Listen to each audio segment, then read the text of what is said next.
But I didn't have any pain or anything. It's just my natural instinct was like, I don't think that was right.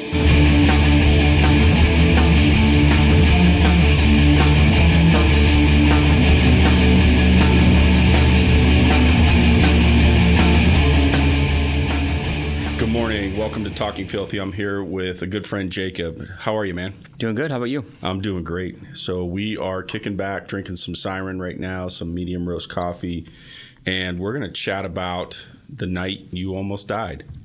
Sounds like a plan. Yeah.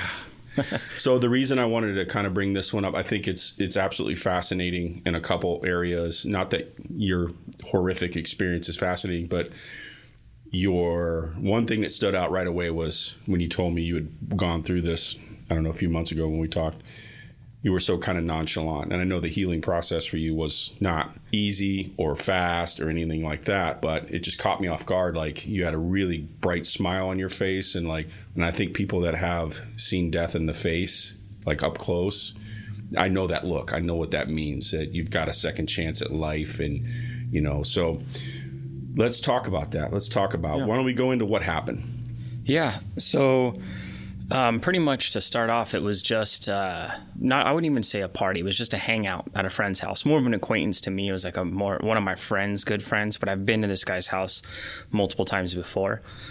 And it was a UFC fight going on. So we just literally went over there to watch the UFC fight. We had wings and pizza and we were playing beer pong. It was just like maybe 10 dudes, all just hanging out, and maybe some of their girlfriends or what have you. So it wasn't even like a party or anything that you would expect to go to and something bad to happen, especially somewhere I've been before, The night's going on. We're just drinking, hanging out. The UFC fights are over. We start running out of alcohol. The homeowner's girlfriend, or at the time his girlfriend, invited some of her friends over, and she's younger than us. At this point, we were already graduated out of high school, so I think I was like 21 when this all happened.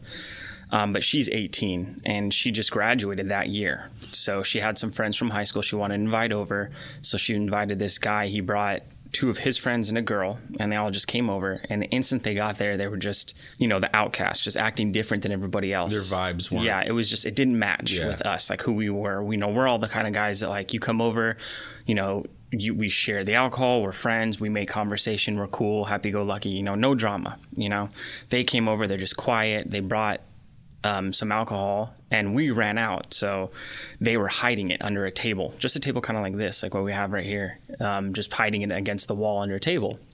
I was with my friend and my friend's sister, who I brought there with us because my other friend was out of town and his sister called me and wanted to come hang out. So I'm like, yeah, come on. And then we went and picked her up and a couple of my buddies, and we were just hanging out in the kitchen area. And she saw that they had the beer under the table. And she's like, hey, can you guys go ask that guy if I can have one of those? And my buddy that I was with said, yeah, I'll go ask him. He went and asked him. The guy said no. He was just being a dick about it. He's like, no, I'm not, you can't have any. And we're like, okay. So he comes back and we're talking about, like, who is this guy? Why is he here? What, whatever. So my friend's like, all right, well, I'm just going to go take one. So he went and took one of the beers out of the guy's beer that he had under the table, gives it to my friend's sister, who's standing in between me and my friend.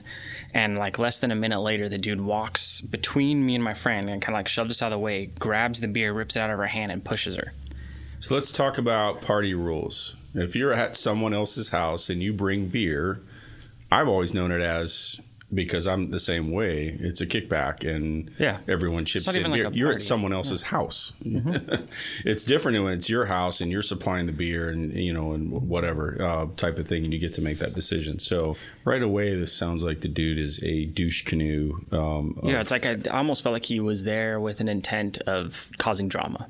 Something with, like, he maybe felt out of his element around all of us. We were older, so maybe he had some sort of defense mechanism up, but we have no presence to make somebody nervous. You know what I mean? We're all nice people. Like, ever since I met you, I'm the same person. I'm nice, I'm friendly. I never, he had no reason to be nervous or hide his alcohol like that. He could have just put it up on the table, or normally what we do is we go around and people want to pitch in. Someone goes and picks up some more beer, and we keep going. So he sees your friend grab the beer out of the cooler, walk over, hands it to the girl. He immediately, this guy storms over with intent, like this. Yeah, upset. Like he was mad. Yeah, he was pissed and parts the seas of you and your friends and rips the beer out of this young lady's hand. Yep. So then what? So then, of course, like any male, you know, if another guy pushes a girl or has something like that, the girl, especially somebody you don't know, you just caused something bad. You know, that guy he just started something at that point. So then my friend, the one that took the beer and gave it to her, was like, oh, hell no, this ain't going to happen. So he just instantly goes after him. They start fighting. Like physically fist fighting? Yep, throwing punches, fighting, everything. And it wasn't that bad, you know, but you know, when fights occur, they turn into like mosh pits and everybody starts surrounding everybody. They ended up getting separated. I grabbed the homeowner, the guy who was renting, not the owner, but the guy that was renting the house. The dude the girlfriend is the one who invited this guy. I pulled him aside into the backyard and I'm like, hey, who is this dude? Like, he's just instantly causing drama here. Like, this is not what any of us came here to do. You know, that kind of stuff. Like kick him out, trying to get him to tell that guy to leave. And he wouldn't. Like, the guy was just still staying there and everything. So a little bit later in the night, I was in the front yard smoking a cigarette with a couple of my other buddies over in the front yard. I look back through the front door and I can see my friend and this guy fighting again. So at that point, I'm like, oh, here we go. You know, I throw down my cigarette and my beer in my hand and I go inside and like fights happen, everything turns into a mosh pit. So as soon as you walk through the front door, if you immediately take a left, it's a corner of like a living area, and everything got pushed into that corner against the back wall.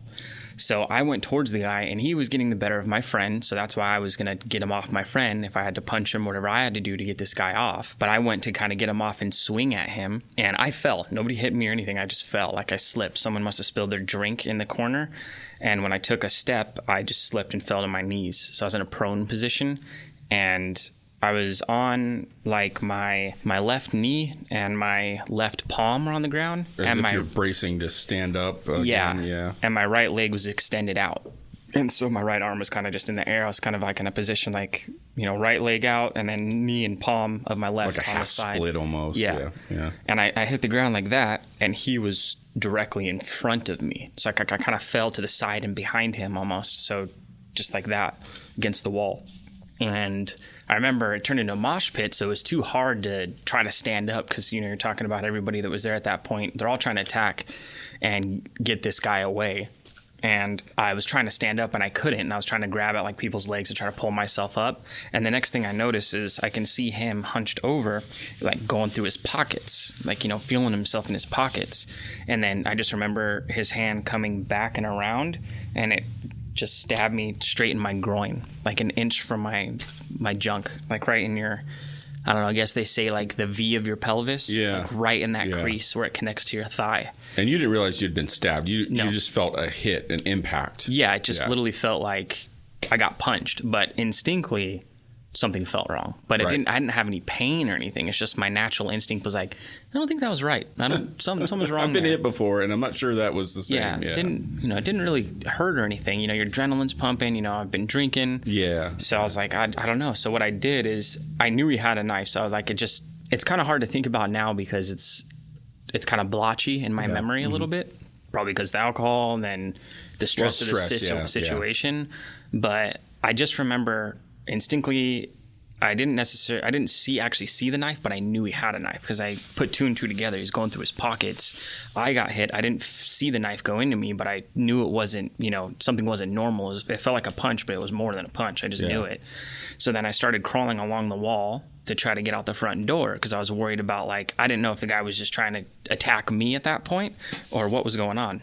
So I just crawled along the wall, hoping I'm not going to get stabbed in the back or something. And as soon as I crawl out the front door and I start running. And the crazy thing now that I think about this is I'm running down the street and I look across the street in a moment of trying to collect myself and I'm staring into this person's yard, and in their yard is one of those Virgin Mary setups, you know, like with all the candles shrine, and the shrines and everything just all lit up in this person's yard in the middle of the night.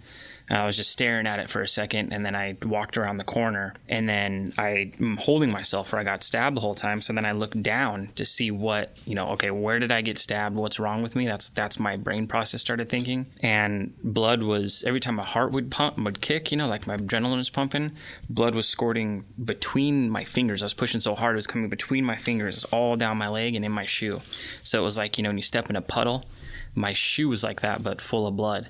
So I knew this is serious. So I knew I was bleeding. Yeah, I was like, okay, this is legit. Okay, yeah, what's in my body right there? Like what could be stabbed? And then I like looked and I saw that it was, you know, like an inch from my junk, you know what I mean? So I started kind of like, okay, well, is my bladder? Is it my intestines? What's right there? And then while I'm doing that, other people just start rushing past me. I've been stabbed. Other people. And I'm like trying to corral these people. Like, me too. Several people had been stabbed too. Yeah. It ended up being he stabbed a total of 6 people, and he almost cut his own thumb off. The guy he went berserk. But I'll get to that in a second. But sure, people start running past me. I'm starting to grab these people like, yeah, I've been stabbed too. And then I'm trying to get like somebody that can take us to the hospital. Because where this happened was, they call it the White Ghetto. You know, it's the Ruth Roth area. Down there by what I think like Ruth Roth and Wetmore. And that whole area. Yeah, and that whole little back corner area over there. So we just literally had to go up the road to the Northwest Hospital. It's the county's version of Grant and Alvernon for our listeners in Tucson. Yeah. It's a shithole. Yeah. But, you know, like I said, it was just a guy. We were only over there because a guy that we knew, that my friend knew, was just renting a house in their older neighborhood. You know what I mean? Nothing bad has ever happened before. So I'm trying to corral these people and get them together. And then I see my friend, the one that was fighting him, walking out of the house. And he was wearing a yellow T-shirt. And his whole entire chest was covered in blood. Like, I could not see yellow anymore. And I'm like, oh my God. And he's just like, he was in total shock. He was just like incoherently blabbering and like holding his chest and like kind of looking at his chest like he didn't, like he just wasn't there. He was in shock, you know? And I had to grab him, the sister, the one that the guy took the beer from. She actually did a lot. Like, I don't know if she saved my life in this situation and my friends, but what happened is I finally got my buddies and we got in a car and we're driving. And what my friend's sister, her name is Abril, what she did is she sat on my lap in the front seat to put pressure on my wound. And my buddy in the back that had a stab wound in his chest, she had her hand holding his chest in the back seat. So she was sitting on me, putting pressure on my buddy's chest in the back. And then there was just another guy in the car with us. Our friend, he didn't get stabbed. And then the driver. We had to go against oncoming traffic because the guy that was driving us is my buddy that was with us. One of the guys is a military guy in the Army, and he came back off of some sort of leave, and one of his friends came with him. And so none of us really knew this guy, and he didn't know Tucson or where the hospital was. So we're all like shouting instructions and barely coherent and trying to like tell him where to go. So he missed the turn into Northwest, and we had to do a U-turn in the middle of the road in traffic and just come on. And I told him, like, he missed it, and I just yelled, like, dude, just flip in the road, turn in the road. Who cares at this point if you get pulled over? Like, we're gonna die. You know, you get us into the hospital. It doesn't matter at this point. Yeah. You know, and he pulled in, and then like as soon as we get in, I was just like, I don't know, I guess it's just how I am. My brain, I think 10 steps ahead, even though I'm in a traumatic situation. I was thinking like, okay, I'm not going to sit there and wait in this emergency room, you know, because it can take time. I know if you've ever been in an emergency room, it takes time to get in. You can be deathly sick and sitting on a bench, and it takes an hour to get in. So I just instantly knew I could, at that point too, when I got out of the car, I could barely start feeling my right leg. So my leg was going numb. So I'm like, okay, so this is really bad. You know, something's going on. And they had to kind of hold me up and carry me in. And as soon as they bust open the doors, I just yelled, "We've been stabbed." Just yelled it as loud as I can. So like, you know, everybody was staring at us, and I wanted all the nurses and stuff to run out and grab us. And that's exactly what happened. So it worked. Yeah. I was like, "We've been stabbed." We're not sitting on the bench with this one. Oh, no. Yeah. And I yelled, and they just threw us on the little stretchers and took us in and started working on us. But yeah, the guy, what happened is he ended up, after he stabbed me, I don't know exactly, but this is what everybody told me, what the story turned into. He stabbed me, I crawled along the wall and got out. After that, my friends that were there, people that didn't actually get stabbed, were saying, yeah, he just came up with a knife and just started stabbing people in the crowd. Like some horror movie type shit. Just right people, whoever was right in front of him, he was just like panicking and just started stabbing people. One guy got stabbed 3 times. The homeowner guy, remember, this is his girlfriend's friend. He was stabbed twice, and he wasn't even trying to fight the guy. The homeowner was thinking, man, I should have kicked this guy out when Jacob told me about it. Yeah. It's just like I said, it's just one of those worst case scenarios. Like, you never think that that's going to happen. It's like, okay, everybody's been to some sort of hangout, some sort of party when you're in your early 20s. And you know all these people there, minus these knuckleheads that show up. Yeah, but everybody's been to that, and a fight will break out every now and then. That happens. You know, sometimes when you're in you know, you're in your early 20s like that. You're 21, you can first start buying your own alcohol, you know, but you never expect that to happen, you know, especially with our friends. And, you know, it's not like we're on the south side or the university at a party, you know, where stuff like that does tend to happen more. Yeah, big house party with hundreds of people that breaks out. Yeah, Let's talk about your injury a little bit. So you get in there, and I'm sure this probably takes off in a fast and fury of doctors and people coming in and out, and ultimately, obviously, you're alive in here and talking to us. So awesome job by our medical staff. But what was the extent of your injuries? So when we went in and they put us on the stretchers and pulled us all in, we all went to separate rooms. And this is at Northwest Hospital. I just remember that they just cut all my clothes off. So I was butt naked laying on the gurney. And I remember looking down and I can see my stab wound. And because at this time I didn't know that I found out that I was bleeding internally. But I didn't know that. So at the time, and I was just like swollen inside. And, you know, at that point is all the blood pushing up on my skin that I could see the cut, but instead of it being a straight line cut, it was like ballooning out. Like a blister. I could see my meat. Yeah. Yeah. Oh, yeah. And that's when I was like, I could see the blood coming out of it. And that's when I was like, oh, okay, that's not good. And I just put my head back and I sat there, but I was like, man, I really got to pee. So the nurse rolled me over, held me out, let me go to the bathroom. They didn't tell me anything that was wrong with me at that point. I didn't know what was going on at that point. That was more like I was kind of in and out of it, like stress and anxiety type of in and out of it. Lost a lot of blood, yeah. Yeah, but I remember what they had to do is put me in an ambulance, and they had to ambulance me out to UMC Banner now, but it was UMC at the Trauma point. care. Yeah, because they didn't have a trauma unit there. Yeah. But I do remember while I was out in Northwest, I could hear my buddy, Mikey, his name's Mikey, and he got stabbed in the chest.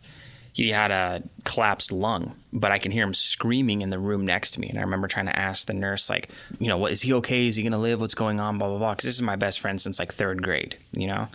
And what they were doing is just putting his chest tube in, you know, so he had to separate his ribs a little bit. Yeah. But he was there. I heard him screaming in there, and that was shocking to me because I was like, whoa, what's happening over there? But I was just quiet. I almost accepted at that point, kind of like as I was going through this, like, I might die.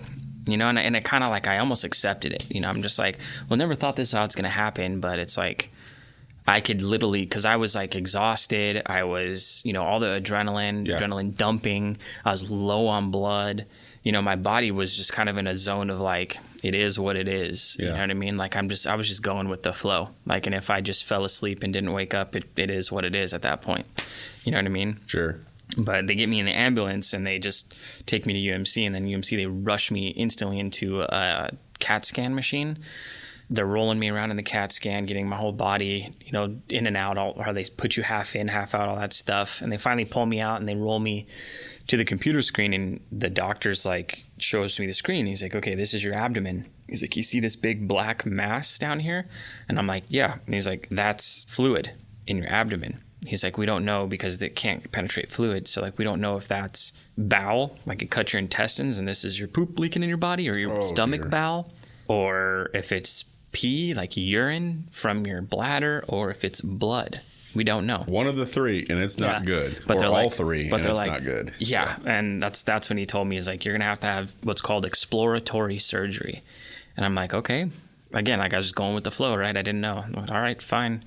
And they come over to me, and that's when the actual surgeon comes, and they instantly put me into a surgery room. Like, this was all happening like quick. So that's how good the hospital was. It was like, I got there, CAT scan, this is what's wrong with you, instantly into surgery. They're starting to tape me up and put the mask on me, you know, put me asleep.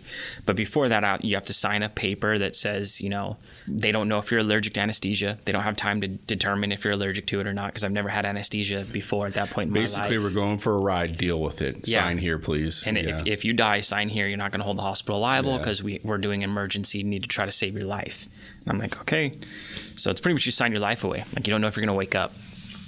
And then that's when I found out, too, that I had 3 blood transfusions at that point already. So I had one at Northwest. So they gave it to me, and when they were transferring me in the ambulance.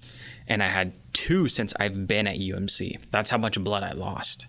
So that, to me, blew my mind, because I didn't know anything at that point. But once I found out that I heard that, and they didn't tell me, that was just me hearing before they were putting me to sleep, hearing the doctors next to me talking, because one of them was like, should we give him another blood transfusion? And the other one's like, well, he's had 2, but yeah, might as well give him another one now before we do the surgery. So I had 3, which is probably even more while I was in surgery. You know what I mean? That's just crazy to me. But, and then they explained right before they put me to sleep that my exploratory surgery, my scar or incision could be this big or it could be this big. Yeah. You know, it's like exploratory. My whole stomach. And they also said that if I'm too swollen in there, like after they're done, if I'm too swollen and my organs can't go back into my body, I may wake up and my organs will still be outside of my body, but they'll be in that, like, you know, you ever seen it on TV like that? Yeah. In those plastic like coverings? Yeah. They're like, that could be a possibility depending how swollen you are, like what we have to do in there. And I'm just like, oh my God, like this is just like, just put me out. It's getting worse and worse. You know, I'm like, all right, I signed the paper. They, you know, stretch my arms out, you know, and instantly make me count down from 99. I got to like 97 and I was out. Instantly out. And then all I remember is waking up, and it was like this male nurse like hitting on this female nurse like right next to me. For some reason, that's like as soon as I wake up, I just heard them like flirting next to me.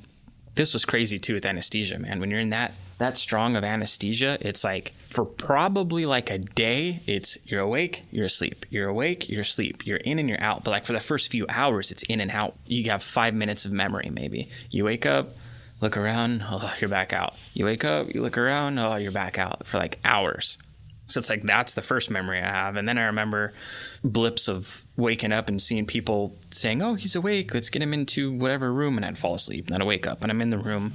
And then I remember finally looking down because the first thing I wanted to think about was, how big was my scar? Like, how big did they have to go in me? The things that you think about, or my organs outside of my body. Yeah, that you know part what I would mean? see, yeah. So I'm like, and I started looking down, and I'm like, well, my organs are in there. Everything's sewed up, so that's a good start. I had staples. I'm awake. So they stapled me. Oh, yeah. I had 33 staples, so it was the biggest incision they could have made. So it wasn't the first estimate of like a couple inches. Yeah, it was the worst. Yeah, so it's like it starts on me now. My scar is like probably just below your navel there, or your it's like nipple right line, under. and it's like probably 2 or 3 inches under my sternum, roughly. So it's like the best way to say it's probably maybe 2 or 3 inches above my belly button, and it goes all the way down to probably less than an inch from my pecker, my junk. Jesus. Yeah, so it's really long, and I had all these staples. It makes me kind of nauseous just thinking about it, man. It's like tough. Yeah, it's crazy. It's just my whole abdomen, like just straight down, my whole stomach wall, you know, lining of my abs and all that. Yeah. But I remember just waking up, looking at that, and being happy that my organs weren't out of my body, you know, and I was alive, you know. Yeah. So I was like, okay, I'm here. But then my thoughts then turned into, what about my buddies? Friends. Yeah. Where's my family? Because I was alone. Where's my cell phone? Because I need to let people know what happened. But within like a couple hours, they brought me all my stuff, and my family was already there. But they wouldn't let them see me. They wouldn't let any of the family see any of us because it was a crime, you know? Yeah. So, and the guy, like I said, he cut his own finger. So he like almost severed his thumb. He had to get. So was he there too? Yeah. He ended up getting brought to the same hospital. And while he's there, some of the friends that came with us to the hospital were like, that's the guy. Like, that's him. He's the one that did all this. So then they had to like separate everybody, and they gave us all fake names. Right. Yeah, they do that. Yeah, at the hospital. For our listeners, they do that to protect the victims just while they're in the hospital. So that's pretty standard procedure. You get a fake name that's encoded with your real information. Yeah. So I think mine, I get them mixed up now because it was a long time ago, and I think mine was either Oliver or Maple. It was me and my buddy were either Oliver or Maple. I forget. Maple syrup. Yeah. Yeah. My mom and my brother Sean said it was the most like terrifying time waiting because they didn't give them any updates. They didn't say all they knew is that I got stabbed and I was going into surgery, and they didn't know anything about they didn't know if you came out of it yet, how bad, how whatever, until probably because they were there that night, you know what I mean? So they came and they waited all night until probably 8 or 9 in the morning the next morning when I woke up, because they had to wait to see if I can come out of anesthesia. And then when I finally came out of the anesthesia, then they were notified. But it was like the longest night of their lives is what my mom and my brother say. Yeah. I didn't even know they were there. I'm like, how did you guys even know?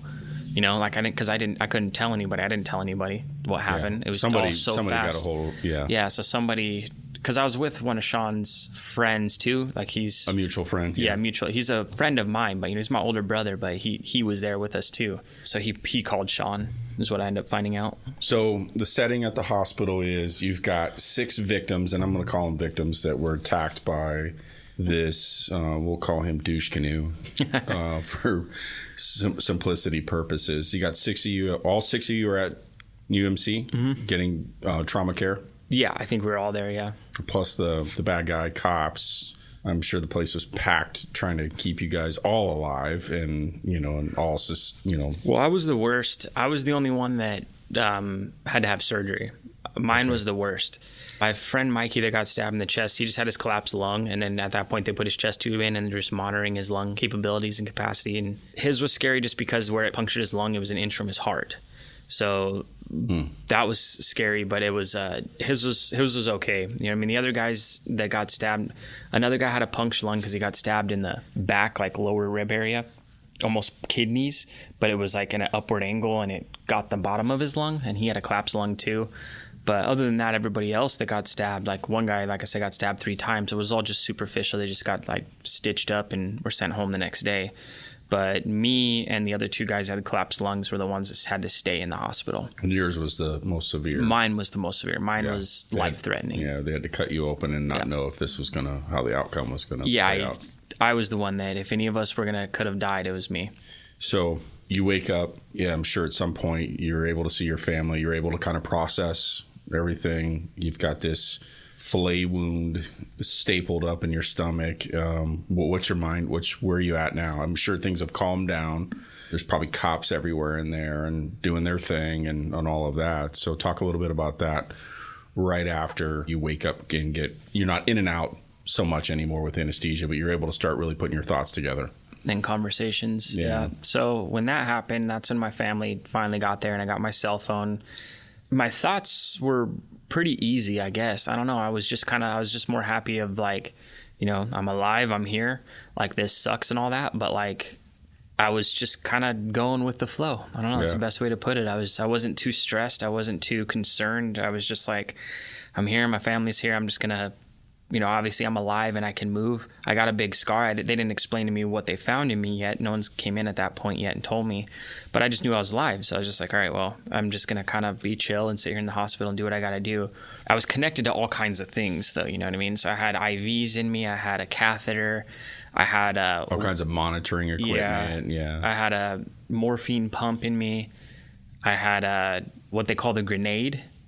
So it's after big surgeries. They put that's like a sponge connected to a tube inside of your body, real small sponge and a tube. And what it does is it comes out of your body and it kind of just hangs at your side and it collects all the excess blood throughout the next few days that is still kind of in your body from your surgery or just in my internal bleeding. And it'll just collect it. And every night a nurse would come in and, this thing would fill up with all this like blood and like fluid. Yeah. It was weird looking, right? And she would just open it and squeeze it out and close it back up. So that was interesting, but I couldn't eat. Grenade. That's what the doctors called it? Yeah, the grenade, because it looked like a little grenade and then just pop open and close it. Yeah, $1 billion industry, and the term they come up with is grenade. I like it. But it was in my body too, so it's like I could feel it. Yeah. Because it was this little tube going all up my midsection, just through a little hole that they created in my abdomen. And then I had a morphine pump, so I wasn't in pain, but it also could be because I pushed that morphine pump like 50 times. It's max amount until, you don't overdose, because it'll automatically stop. You can only do a certain amount of pumps on it an hour, I think. Yeah. So every hour I knew my hour was up, I just kept pushing it. But I never felt pain. I just wanted to make sure I didn't feel pain. Yeah. And then I couldn't eat. Like I said, they didn't give me any food, and they barely let me even eat ice chips. So my mom or something would just, or the nurse would just like rub them on my lips because my lips would get really chapped. Yeah. And at that point I had my cell phone, so that's when I started like texting or calling people. A lot of my friends that already were like fixed up and let go just from superficial wounds already obviously told people what happened. So a lot of them were actually already there at the hospital. It's just because of my surgery and my recovery period, no one can come in my room besides immediate family for the first like day or so. So I didn't get to see a lot of people, but some of them ended up finally coming back and when they were allowed to, and they came in my room, which is pretty cool seeing them and talking to them. But it was just, a recovery. It was just like, I was just sitting there trying to make sure that I did what they said, the doctors. I did find out that they did something wrong because they're, to prevent blood clots, you're supposed to move your legs, or they put these things on you that massage your legs, and they didn't put that on me for 2 days. So I told them, I'm like, can I walk? Can I get up? Like, I'm feeling nauseous. Like, I need to move. And she's like, no one's walked you yet?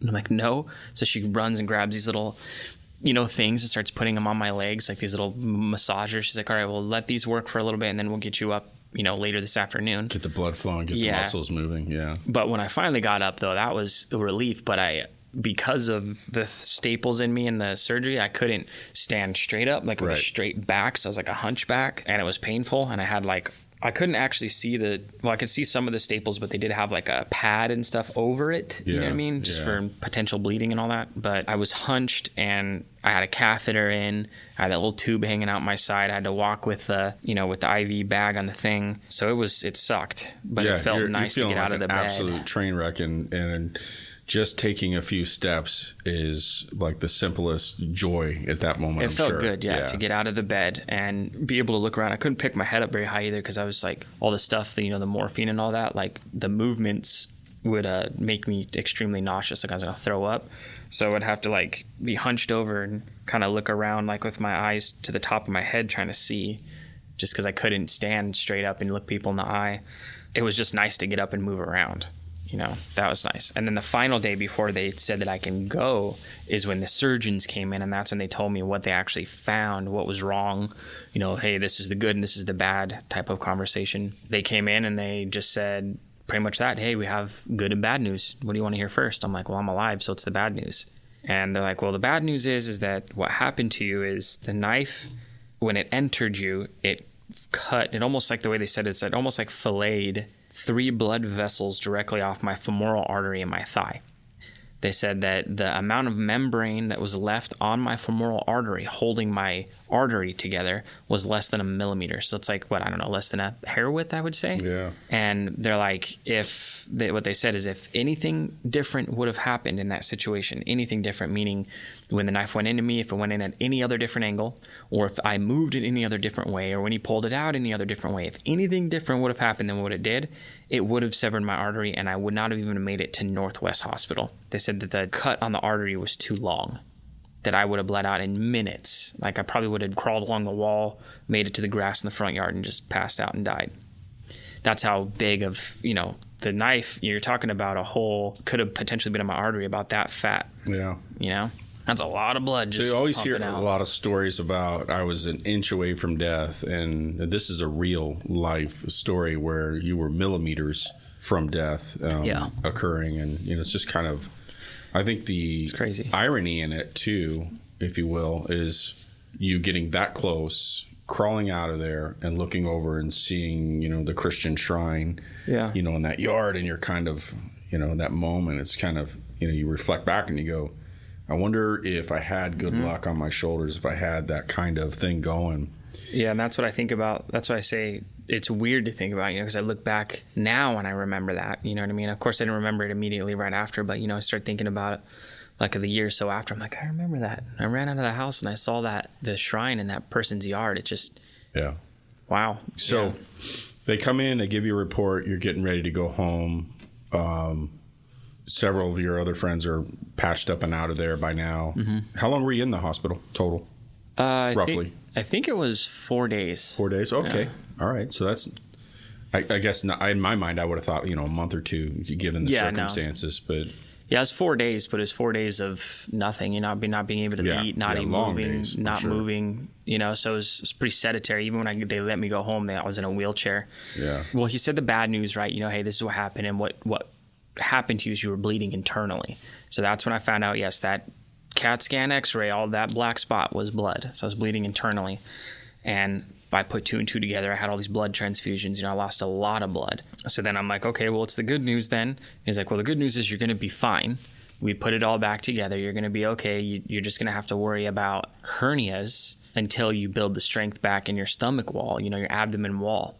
And I'm like, all right, well, that's fine. So I just won't work out for a long time. And that was it. They're like, all right, well, you're good to go. You have any questions? I'm like, well, I'm not going to have any long-lasting issues from any of this. They're like, no. just be careful with hernias for the first year or two, and then you should be fine after that. I'm like, all right. Thanks, doc. So to wrap up part one on the setting, you're getting ready to exit the hospital. Do you know if he's been arrested or anything yet at this point? Or is this later on? I think he was, At this point, he already was, because he got arrested and we had to go to court and everything and testify against him. Yeah. And we're going to talk about that up next. But so you're leaving the hospital. You're putting the pieces together in your mind of everything that happened, how close you were to death. You're trying to recover at this point, just physically stand upright, walk, eat again, all these other things. And you're just thanking God, like, I was so close to death. I have no idea how I went from just kicking back with friends to looking into the light per se. Yeah. And, it's almost over with. And you said earlier, you came to the facts that I may not make it out of this. Yeah, this is it. And I may just fall asleep right now and not wake up.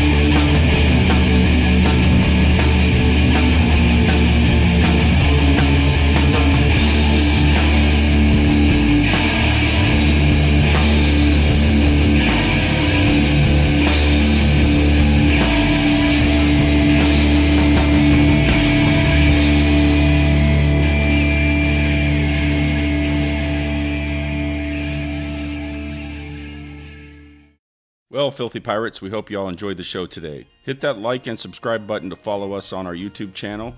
Check us out at www.filthypirate.coffee or come see us to sample our amazing coffee at our store. Stay caffeinated and give no quarters to your morning.